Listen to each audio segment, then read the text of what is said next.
Hey everybody, it's Chris Holcomb with another video, a new episode. I think I took about a week and a half off, maybe two. I do apologize, been busy streamlining my process, working on other opportunities. You can get busy, I do apologize. Well, this video, similar to the last video, is for international investors, out-of-state investors, out-of-country investors, out of the city investors. If you're not familiar with the Detroit area, this video is for you. It's pretty much 5 key points or 5 key items you should have when you're looking to invest in the Detroit area or the Metro Detroit area. So this is for flips, retail, homeowners. These are things you should have. Now, some of them may not entail to you, some of them will. So let's get started, because I don't want to be all day dragging out a video, because you guys will start watching it more than likely. But I thought I was entertaining, but oh well. So, number one, what I would tell anybody, know how much you're willing to invest. If you're an investor in Australia, China, Hong Kong, Toronto, know how much you want to invest in the United States / Michigan, Detroit market, because it's vital, because you need to know what you're comfortable with. It doesn't matter if you got 50,000. If you're only comfortable with investing 25, well, 25 should be your mark to invest. So make sure you know this. A lot of people don't really know what they're comfortable with. They'll say what they have, but then when you start talking about numbers and investing in the property and the return of investment and how much they have to put in to get that, they kind of get hesitant. So make sure you know where you're comfortable before you even engage into investing in the real estate market in Michigan or Detroit. Number 2, know what type of ROI you want. To me, they both entail 1 and 2, because if you're investing $25,000, don't expect you're going to get 50% ROI. If you're investing $50,000, you might get 15, 20, depends on the area. If you're looking at Detroit, it roughly the ROIs are 13 to 15%. So be at least affluent, or not an expert, but aware of what the ROIs is in the area. If you're looking in retail markets, it's similar to the same.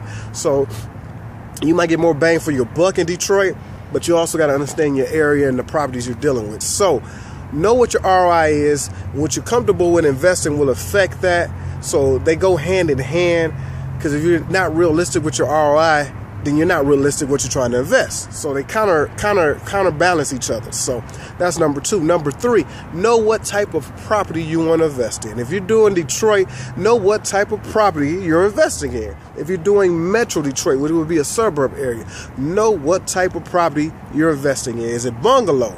Is it colonial? Is it ranch? Is it 2-family flat? Is it duplex? You want to know what type, because those types affect the price range, which goes back to number 1.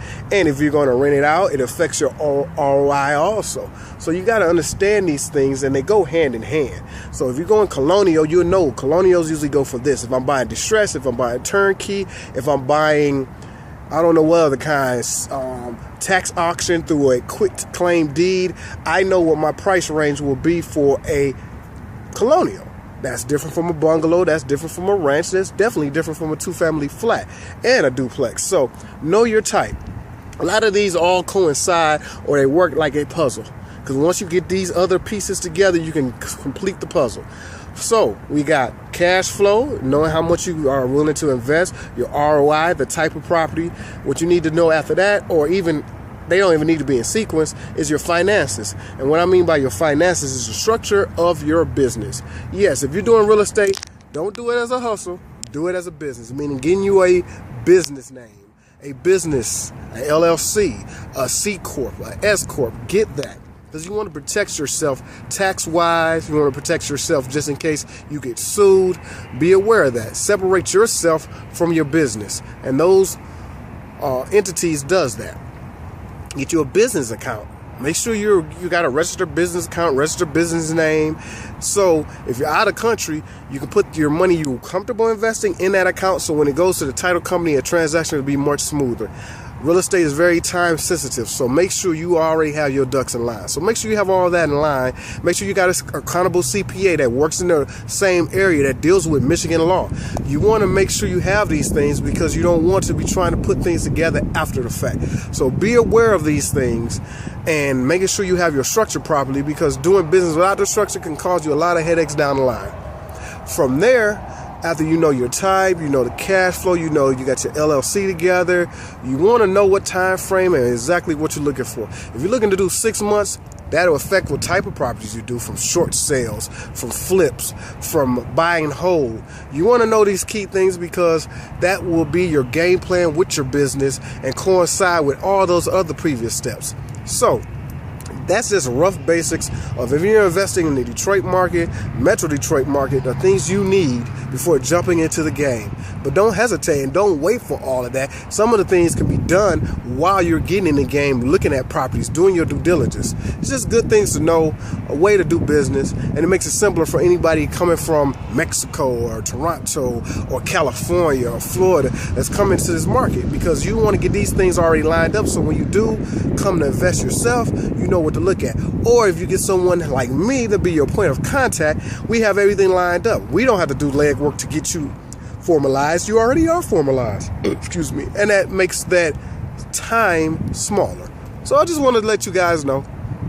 Those are a couple tips just to let the international investors know, out of state, out of country, out of city, how to invest in the Detroit market and the tools they need to have. So as always, like is somewhere up there or at the bottom. Subscribe is at the top. You know, check out my videos. Feedback is always welcome, and I'll catch you guys on the next one. Have a good day.